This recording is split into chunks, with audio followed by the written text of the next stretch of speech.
Welcome back to One Punch Man Anime Review, episode number 16.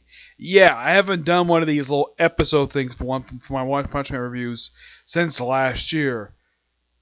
For a good reason. I was hoping to do this earlier this year, discussing this video, but a lot of the time these particular things were not available online, subbed. Who knows when the Visme is going to dub them? I have no idea. Before I get into discussing the 7th to 10th OVAs for the series, I want to discuss basically some criticisms people had about One Punch Man Season 2. One of the biggest criticisms is the animation. This is by far the biggest criticism people had about Season 2, and the fact that the anime took a dip when it changed studio. Okay, fine. Other companies have changed the style of way the animation looks, okay? Now, in my opinion, when it comes to basically of how to do the animation, for one thing, you can tell these are the correct characters. Like, I know King basically looks a bit, let's say, a bit skinnier than he did when he was under the Madhouse animation. Fine, whatever. But at least you can tell this is freaking King, and all the characters in the season, you can tell it's them.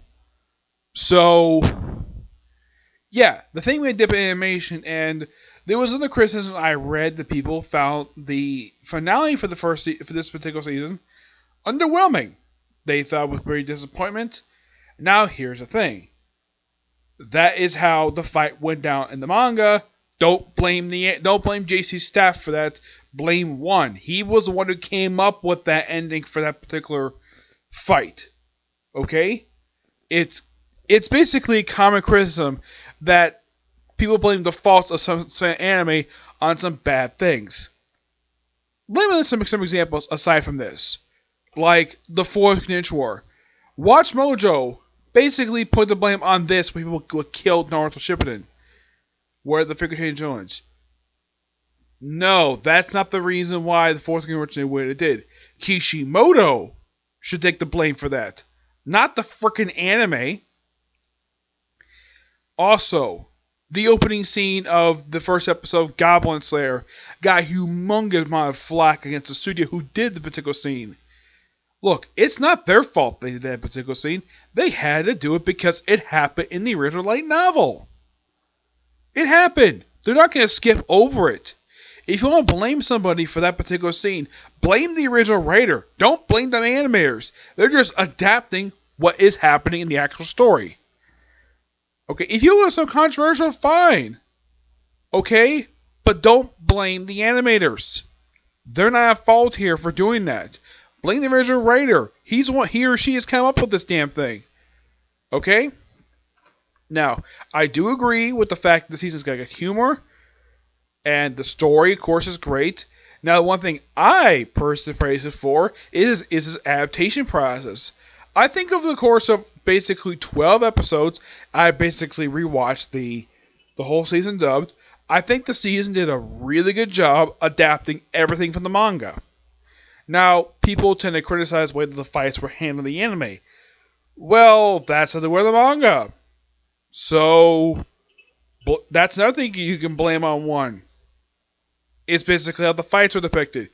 Basically, JC's staff was going off what they saw in the manga, and they used that to their advantage to basically make it the way it is in the anime. Okay? I do have one mild criticism here. When they do the super fight arc in the anime, they apparently decided to go with the guy who announced the announcer for that particular fight. They decided to go with one of the actors from the third season of Digimon Tamers, who voiced Weevilmon.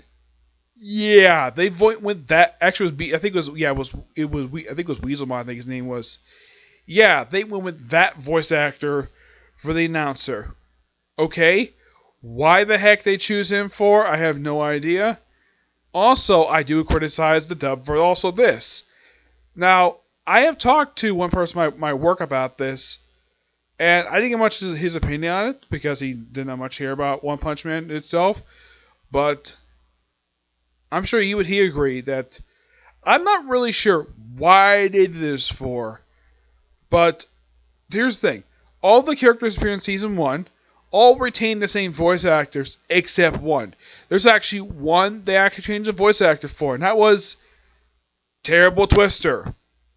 Yep, they changed their voice actor. I don't know what the reason for this is all. Was the actress not available for Season 2? I don't know. Clearly, like everybody else was. Heck, Kyle Herbert came back for an episode. Yes, he reprised his role as Atomic Samurai. And this is a character I think he actually likes playing.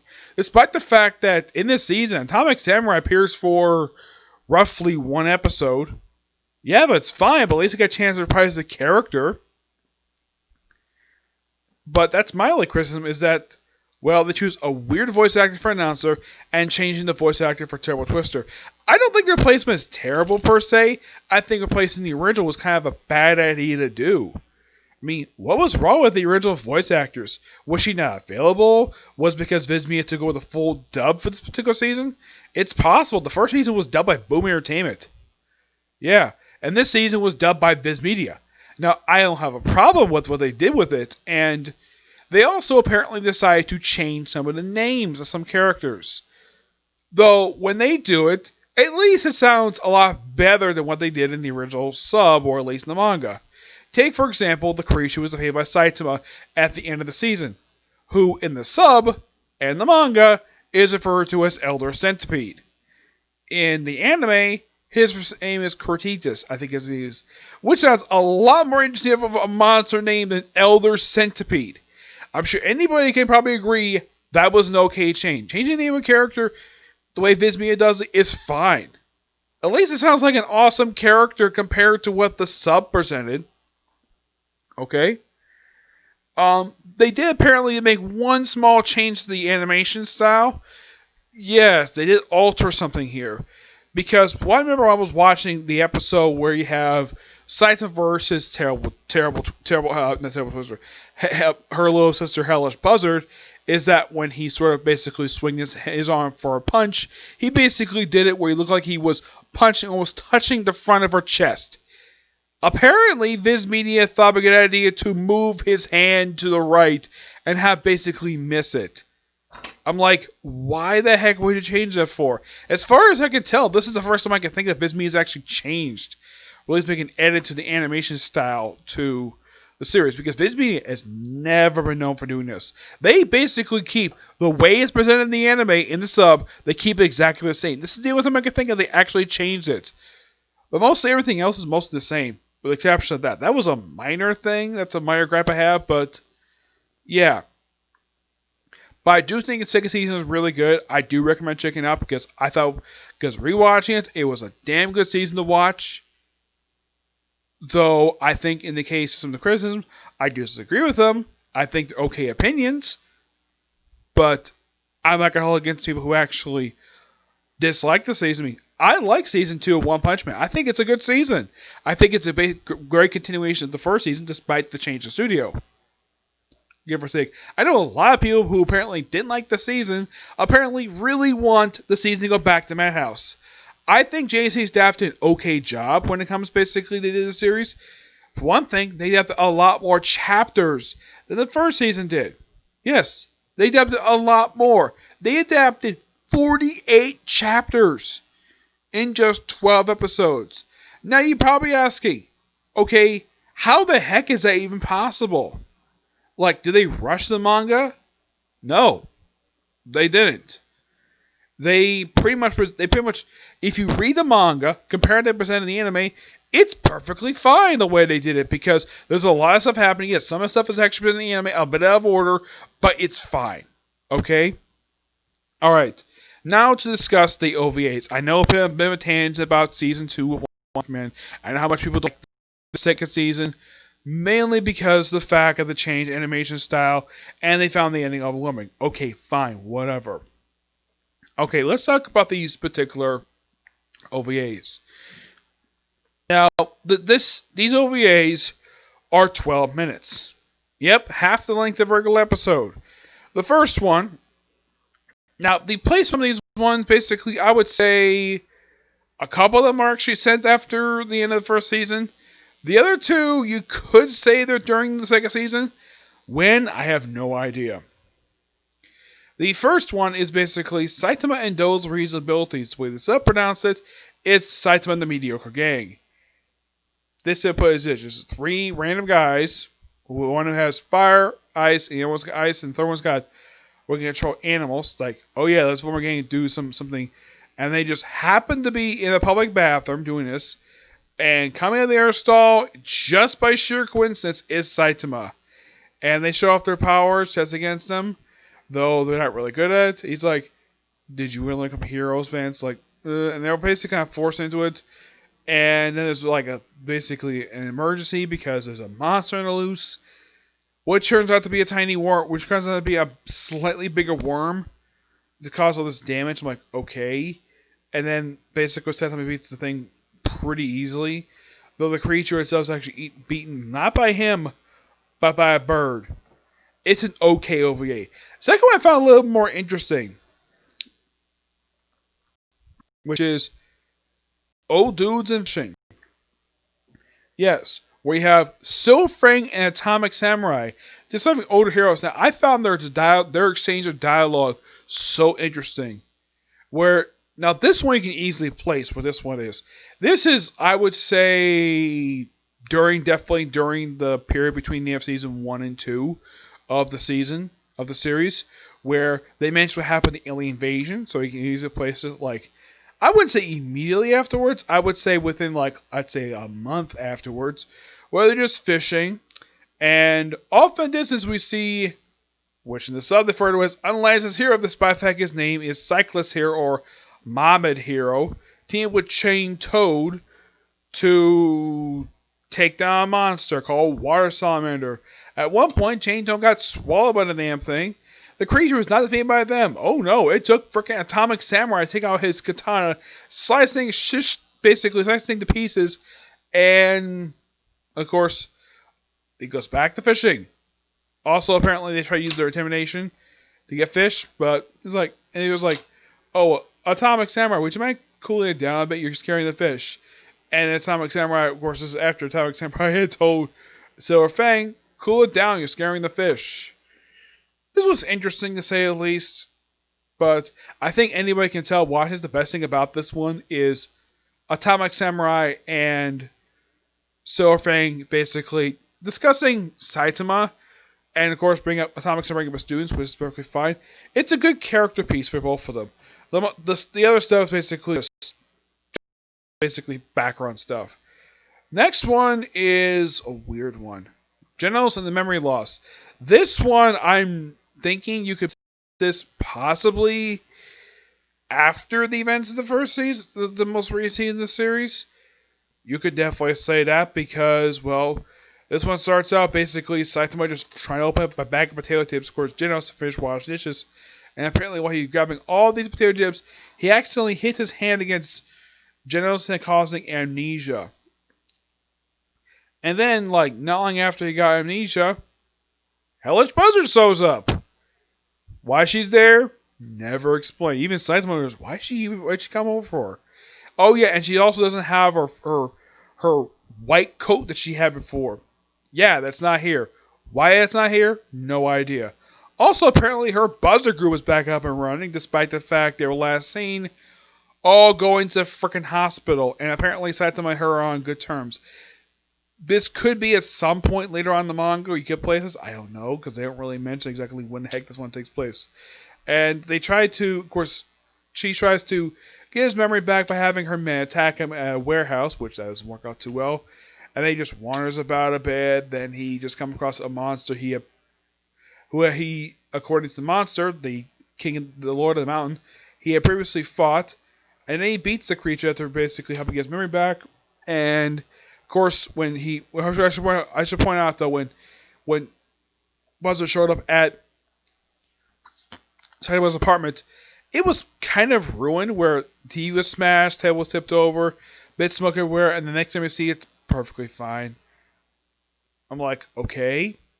But I get the reason why the Hellish Buzzard was put here, because her first appearance was actually in an OVA with Genos. So, why not? Give or take, it's actually a pretty smart move on the part of the people who made this particular OVA. The last one I'm going to discuss is a really interesting one. And this one you can definitely tell, yeah, it's definitely not like after the events of the first season of the show, Games and Rivals, where you have Saitama and Genos going to a gaming tournament. Yep, which has a VR. And at the tournament side of these two is also, get this, Garo the Hero Hunter, King, and Seru. Now, one thing you gotta appreciate about this particular anime is its continuity with this second season of the show, is that none of these characters virtually meet each other at all. Because you have King here, where he's wearing a mask, like basically like one of those masks you see people who are suffering from COVID-19, who basically protect from COVID-19. He wears that mask, and he basically is using a handheld to win in the tournament. You also have Seru fighting Garu. He doesn't know who's fighting him. Yeah, apparently the VR fighters' names are kept secret from each other, which I thought that was kind of weird. Yeah. Oh yeah, and also the winner of the tournament, which they say it was his qualifier who recently set him with one punt so easily. Oh yeah, and Saitama lost his fight like instantly because apparently the system didn't read his punch. Okay? And okay, who is this mysterious female character? Who is it? It's King. King wins the 5 million yen. Okay? Fine. I do appreciate seeing the Hero Hunter here before he went frickin' nuts. So you can definitely say this is definitely just before the event season 2 and before Saitama first met King. So it's perfectly fine to place it between the first and second season of the show. And that's it. That's all I'll discuss about these 4 OVAs. Yeah, I know that I spent the first about 10 minutes of this thing discussing basically my feelings, what people felt about the second season of the show, especially, well, talk about the dub of the show. But I had to get it out there because I'm not really a big fan, basically, of people criticizing something I like calling some series I watch trash, like frickin' Fairy Tail. I really hated the stupid criticism people had over the course, like criticism that people commonly call the series trash because of all the friendship stuff. I like it because of the fact that, well, it not only has good fan service, which is a minor thing, but also good story. Yes, it may have had a weak ending to it, but it was still a damn good anime to watch. Heck, the manga was really good. So I heavily disagree with people calling the series like trash. Heck, I've heard One Piece be described as trash. And One Piece is basically one of the longest running manga in history of basically manga. It's like second longest behind Case Closed. Yep. But not much else to say about this. I was going to do all 6, but I wanted to do this before the evening ended. So there's that. So basically, I'm going to do the next episode discussing the last 2 tomorrow. Yep, tomorrow. Because this is as far as I got with the OVAs, so I'll discuss the last 2 tomorrow. Okay, so that's it for Sick of You, and that's it for videos today. So, yeah, I know you probably expect me to do like Comic Corner, maybe do One Piece one. Like, nope. One Piece has decided I'm going to do that this weekend. Talk about Boss Luffy, but I feel like doing this because I like One Punch Man. And I'm glad in fact all the OVAs are released in sub now, so I can basically watch them. I understand what the heck they're saying. So, until we see you tomorrow, where hopefully we discuss the last 2. And